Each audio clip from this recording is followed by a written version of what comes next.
Code Louisville celebrates 1,000 job placements. The Louisville Metro Housing Authority provides an update on their Section 8 housing audit. And 13th District Metro Councilman Dan Syme Jr. takes us on a tour of Fairdown. All that and more on Louisville This Week. I'm John Ramsey, Director of City Partnerships.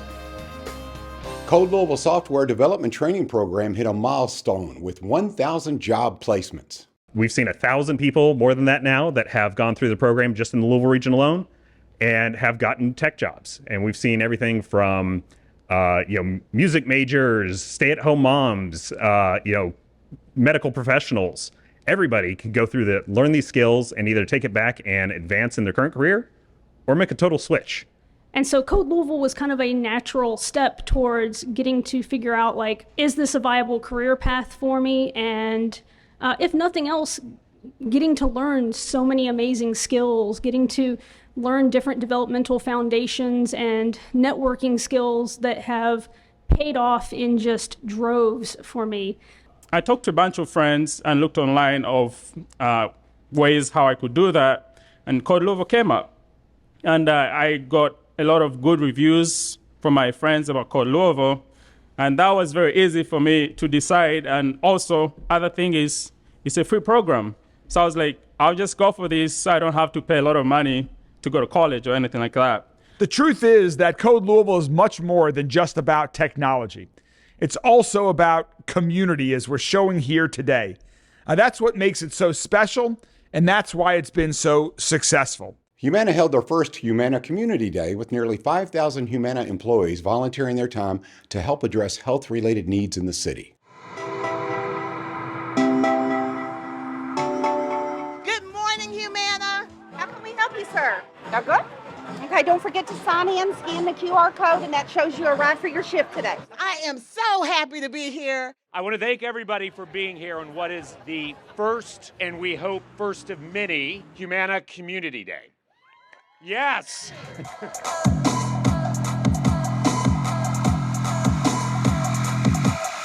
Came out to support the community, come out to represent Humana, our team, our community. I love working from home. I love Humana gives me this opportunity, but I miss my friends that I work with, right? And I want to see them. So, yeah, this is great. So wonderful to have people come into the office, see faces, feel their energy, their aura. It's a lot different than Zoom. Today, we're going to be stuffing bags for folks in the community, but there's a lot of different stations around. Go forward.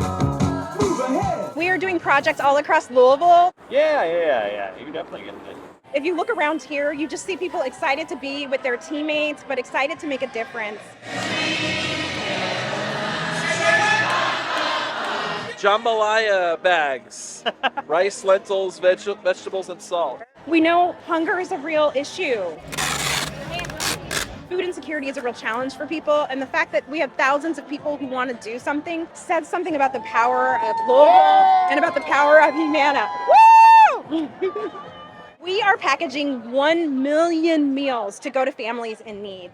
We love Louisville, and this is an opportunity for thousands of our associates in our green t-shirts to show up and show people how much we love this community. And we are so excited to do this every year from here on out. Louisville Metro Housing Authority Executive Director Elizabeth Strojan and Deputy Executive Director for Leased Housing Camille Robinson addressed Section 8 housing concerns. Hello, my name is Elizabeth Strojan, and I am the Executive Director of the Louisville Metro Housing Authority. Joining me is Camille Robinson, our Deputy Executive Director of Leased Housing.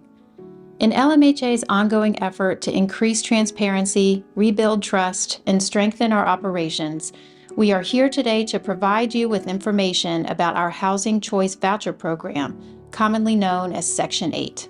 The Louisville Metro Housing Authority operates the largest Section 8 program in Kentucky. Our Section 8 team administers nearly 11,000 vouchers, demonstrating our significant impact on the community. With over 4,000 applicants on the waiting list, there's a clear demand for affordable housing options in our area. This highlights the importance of programs like Section 8 in meeting the housing needs of low-income families and individuals in Louisville. Access to affordable housing enables families to allocate more resources to education, healthcare, and job training, fostering economic mobility and reducing poverty over the long term. Section 8 helps strengthen communities by promoting stability, economic growth, and diversity. It provides essential support to families in need while benefiting the broader local economy. Earlier this year, I wrote a letter to the Metro Council informing them that within my first 2 months as executive director, I became aware of serious issues in our Section 8 program that needed urgent attention. In recent years, LMHA's Section 8 team fell behind on required income recertification paperwork for voucher recipients. These recertifications are mandated by the U.S. Department of Housing and Urban Development, or HUD, every 2 years. Like other agencies, LMHA had to adjust our operations during the COVID-19 pandemic from in-person to a combination of online and mail systems. Our team also experienced significant staff vacancies. At one point, LMHA's housing specialist team, which is on the front lines of processing these recertifications, was over 50% vacant. These factors contributed to an accumulation of thousands of late recertifications. In instances where recertifications were performed late, outdated income information was used, and in some cases, information was inappropriately changed by staff in an attempt to hold voucher holders and landlords harmless, until up-to-date and accurate information could be obtained and updated. The impacts of these issues have been significant and far-reaching. For some voucher recipients, it has meant long lines and wait times to get help from the Section 8 team. For some landlords, it has meant late payments and unclear communications. For LMHA staff, it has meant low morale and a near constant state of feeling overwhelmed. However, we are here and committed to doing better. It's important to note that incorrect processes were sometimes used to ensure residents could remain stably housed. LMHA acknowledges that we were out of compliance and immediately took action to rectify the situation.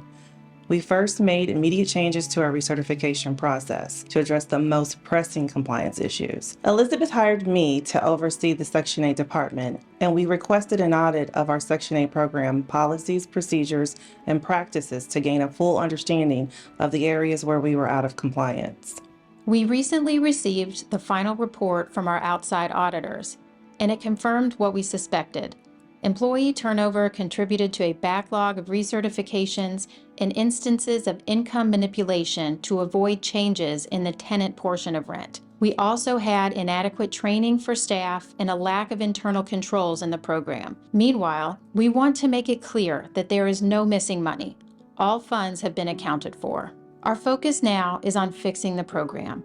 We have already begun and will continue to work as hard and as quickly as we can to catch up, come into compliance, and make sure nothing like this ever happens again. Here are the steps we are taking to get our program back on track. First, there is a new structure and a new leadership in place in LMHA Section 8 program to better serve our clients. Second, we are training all of our staff in Housing Choice Voucher program from start to finish. Third, we are building better internal controls within our department, and we are strengthening LMHA's compliance team to catch and correct errors. Fourth, we are better utilizing technology to streamline processes for our clients.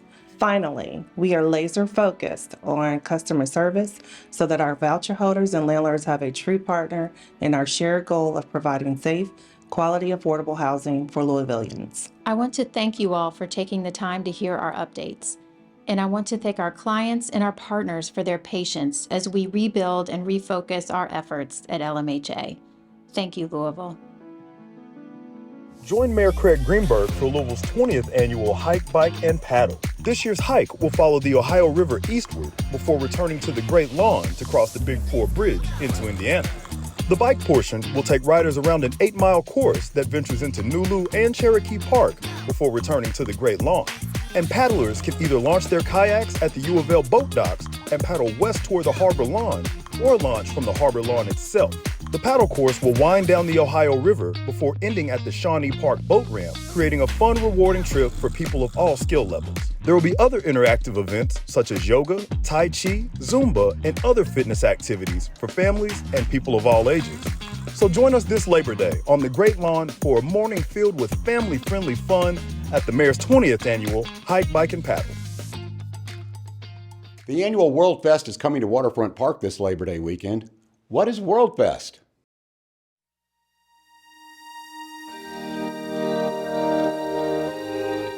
So let's say you just came from a refugee camp in Ethiopia. And you land in Louisville, Kentucky on a Friday evening, and then you hear about a festival called Worldfest. You're told that you get to hold your flag on Saturday, the next day, and just march down the middle of downtown to, the Belvedere, a place where you'll meet other people from other countries as well. That's the kind of experience that a festival like Worldfest has for an immigrant who's just come here, who's new.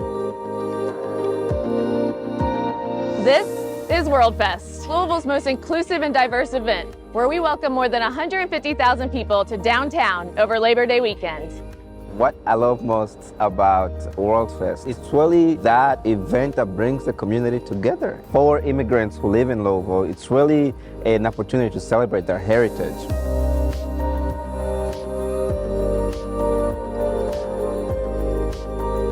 You can hear music from your country. You can walk around and hear somebody speaking your language. And so it really creates that sense of belonging for an immigrant who's just come to Louisville to feel that they are indeed part of the larger fabric of the city. It's not just bourbon, it's not just the Derby. We have just a rich culture that really speaks to the entire experience. And you get to try tacos, but also you get to try food from anywhere else.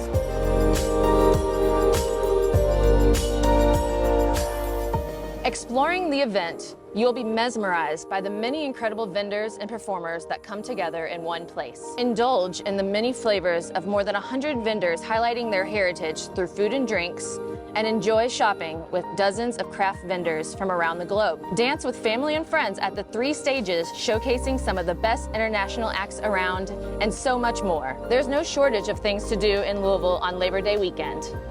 This is Worldfest. Worldfest creates that atmosphere where we prepare our minds and our hearts to connect with our fellow Louisvillians and just get to celebrate the fact that we are a welcoming city and a connected city.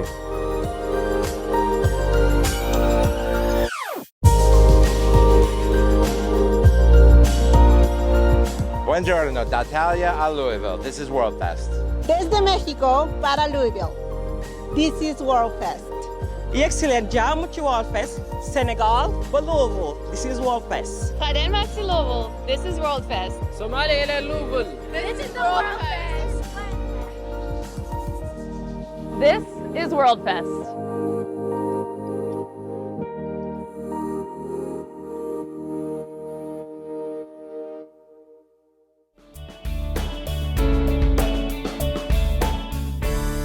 LMPD and members of the Louisville Metro Council provided an update on the recent shooting in the 900 block of Baxter Avenue that left 2 people dead. Overall, in the 5th Division, crime is down around 6% for the year. So far, they've made 27 felony arrests, have served 25 arrest warrants, seized 8 firearms, and recovered 4 stolen vehicles. The men and women of this department work tirelessly to reduce violent crime and to protect the most vulnerable in our community. We remain steadfast in our commitment to reduce violent crime. From the time of the incident a few weeks ago in the 900 block of Baxter Avenue through the days after the incident, the investigators in the homicide unit worked tirelessly to identify, locate, and apprehend the suspect. Our department is committed to work with all of our partner agencies in Metro government and external partners to help make Louisville a safe and vibrant city for all. Also at the press conference, Alcoholic Beverage Control shared information on an illegal storage arrest and how that arrest came from information received through the anonymous tip line. On August 15th, last week, we'd been investigating a tip of illegal alcohol storage in the Fern Creek area. ABC had been working this tip about illegal storage for quite some time, and this was all again based on this one anonymous tip. And then while we got inside to the establishment and we talked to the owner, we seized 55 cases of alcoholic beverages that were stored illegally. And no tip is too small for what we're trying to accomplish, and the information was very relevant. You know, you see something, say something. If you see it, you act upon it. We call that the alcohol crime tip. It's 574-3591, option 4. And that'll go through to the ABC officers on duty. It goes through as a voicemail attached to an email.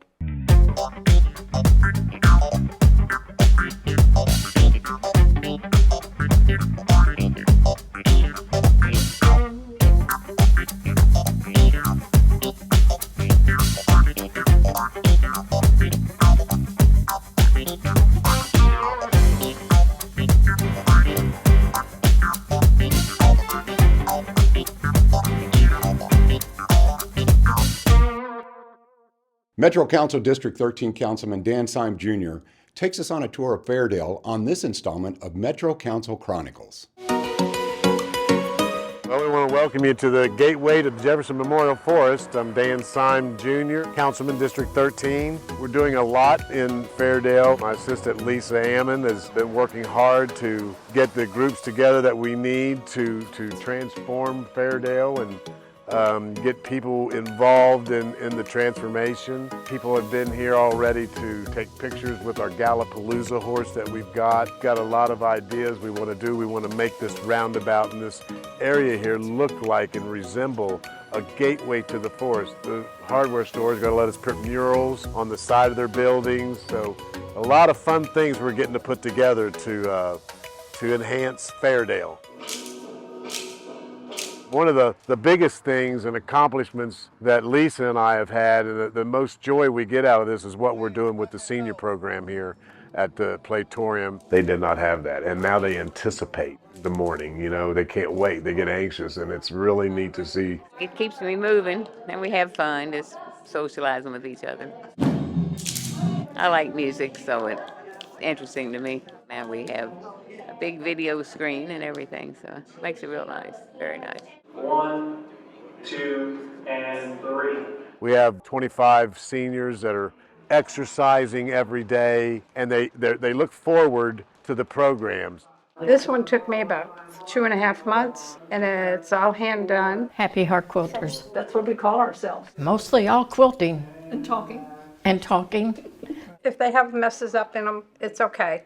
They don't have to be perfect. Well, the Amish say you can never make anything perfect anyway. I've been doing sewing my whole life, and it's relaxing. It's good for your nerves, your blood pressure. It's good for all those things, and it's fun. This is beautiful, and it's something. It makes a difference to people you make them for or give them to. And we don't give it to just anybody. They're true. very special if they get a quilt. We're here every Monday morning. Brings a lot of joy to anybody that does it. This is a nice little place. Amen. Amen. Amen. My social club, that's what my son calls this. You got to thank the Lord for what you got. When you're just living alone, just one person, you don't take time to cook really healthy food. You wait till you get hungry and you go to the refrigerator and eat something.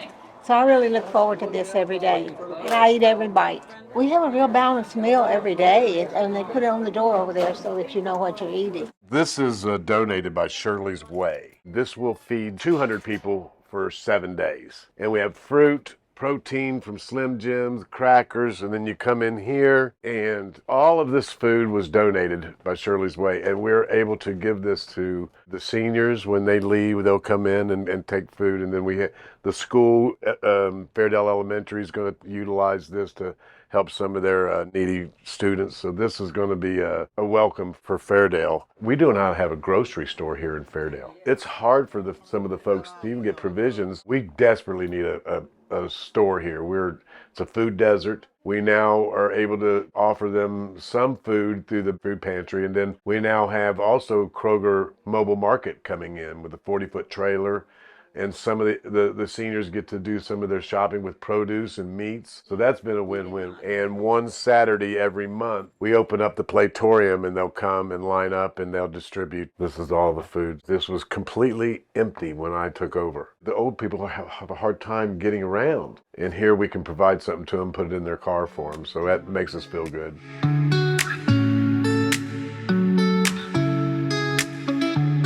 Water to me is my solace. We've had lots of people asking when it's going to be open. This is Jessica Kane, the director here at Jefferson Memorial Forest. We've been collaborating a lot here since I've taken office, become friends. And I didn't know that this was the largest municipally owned forest in America, almost 7,000 acres, doing a lot of good things and getting to spend a lot of money to do it. So we're in the Tom Wallace section right now. This area has been under construction for several months. It's been a really fun project. They've added a lot of fishing locations. There's a new kayak launch. There's a boardwalk. There'll be a new pavilion, some additional parking areas. And we're looking for this area to be reopened at the end of August or beginning of September. It is part of the Fishing in Neighborhoods program, the FINS program, so it will be stocked this fall. This is one of our most widely used sections of the forest, and we really wanted to make it accessible for everybody. So all of the paths are ADA accessible, and then some of the fishing locations are just more designated to help with erosion issues around the lake. It's about a $2.7 million project right now, and this is phase one. The water company will be putting a water line back to the back of Tom Wallace this fall, winter. And so there'll be a phase two of Tom Wallace, which will really just include restroom facilities and a new playground area. I think it's going to really open up for families, people with strollers and little kids, and there's lots of designated areas now, whereas before it was just kind of a wooded path around the lake, and now we've really got some designated recreating areas. There are lots of areas of the forest that are conservation only, that are just hiking areas, but this area really is specifically designed for community recreating so that they can fish and have easily accessible. On top of the transformation, they're going to do a PR campaign, and we're going to let people in the region know about this area, about Jefferson Forest. It's been a hidden gem, and the state has kicked in $2.5 million. We've got a couple $1 million prior to that through the city. The mayor's on board. We're redoing the trail markers. We get people lost sometimes, so we're improving the trail markers and then doing large kiosk installs with like the entire system, trail system, so that people can find where they are easier. There's a lot we want to do, and I think we're going to get the focus on here. This is the first investment project in Jefferson Memorial Forest in more than 20 years. So there's really been a lack of investment, and so the funding in last year and this year are really helping us to move the master plan forward and get some things implemented. Jefferson Memorial Forest was named after fallen soldiers from past conflicts. We're working on putting a monument here to memorialize our fallen soldiers and fell out of VFW post to bring that to fruition too, so we're excited about that. One of the things too that this park is going to provide is more economic development in the perimeter. Valley Station, even West Point is going to benefit from this, the people coming regionally to this park. Fairdale is the gateway to the park. It's an opportunity for us to transform Fairdale and make it look like a gateway, which is what we're doing, and people are buying into that. Come hike in the Jefferson Memorial Forest, and when you're done, get you a pizza or get you some barbecue at Shack in the back. And if you want a coffee, we've got the Floral Grind right around the corner. We're trying to help all the way around. We're helping with food banks, getting children food that are less fortunate. Fairdale's got a lot of really neat things to offer. People feel comfortable walking on the sidewalks. It's our little town. A lot of good things are happening.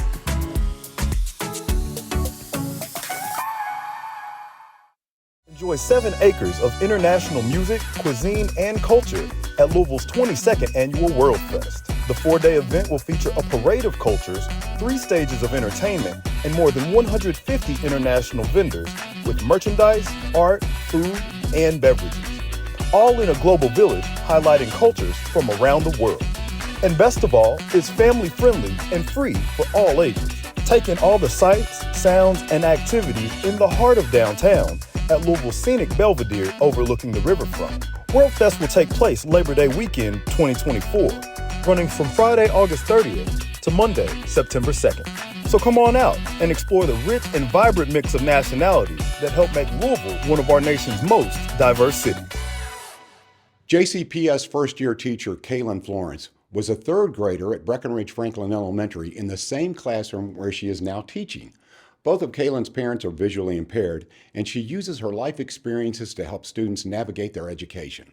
Samaria, you are in group 1. I'm Kaylin Florence, and I am a 3rd grade teacher here at Breckenridge Franklin. This is the room that I actually had 3rd grade in. I had Miss Pitts, now Miss Fleming, in this classroom. You did number 8. It's been really, really good. I'm excited for the year. I have a great group of kids. This is Miss Florence's mom.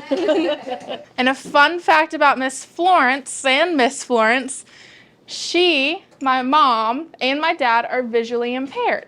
So I have 3 kids who are visually impaired students, and Breckenridge Franklin is actually the VI school in JCPS. So we have a lot of students here who have some type of visual impairment. Sometimes people forget that children that grow up in households with parents with disabilities don't have a diversity, but they do. It is very challenging, for them to get people to understand, well, why can't you drive? Why can't you go here? Why can't your parents do this?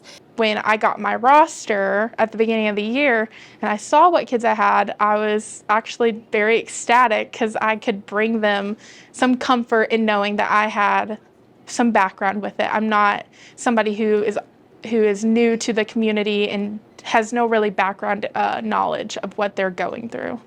It is amazing. We are such proud parents. I can push them in different ways that I think other teachers can, because I have that knowledge of what they can and can't do. And now they know that my mom and my dad are both visually impaired, so they know that I'm coming to them with that knowledge as well.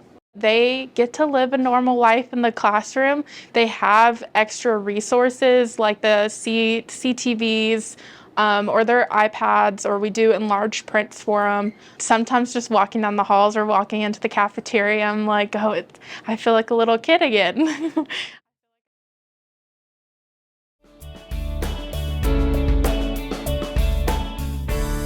Now that you know all about Fairdale, you can also get to know the Louisville Metro Council person who represents that area, District 13 Councilman Dan Syme Jr.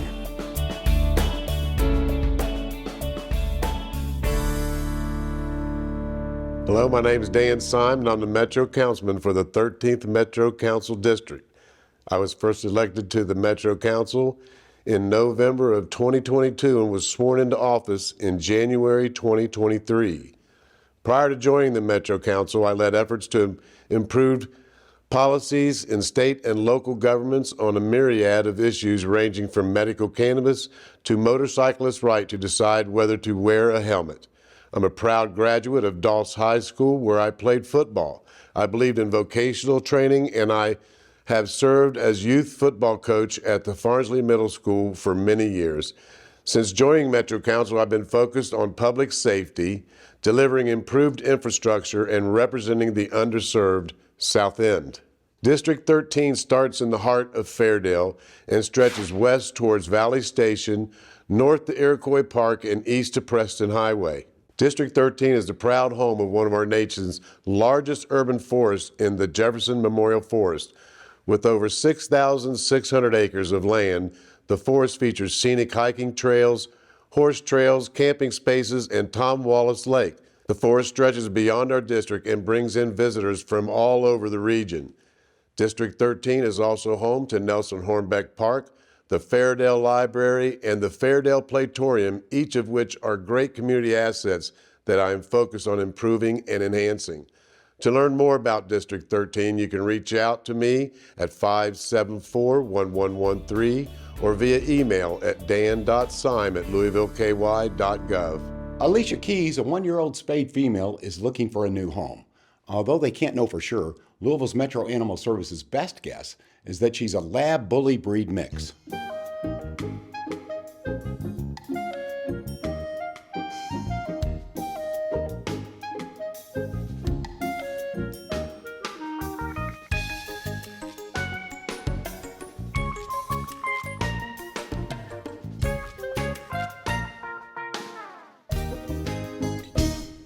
Thank you for watching. Please share Metro TV with your friends and ask them to follow us on Facebook, Instagram, YouTube, or X, and download our Roku, Apple TV, or Amazon Fire TV apps. Have a wonderful week.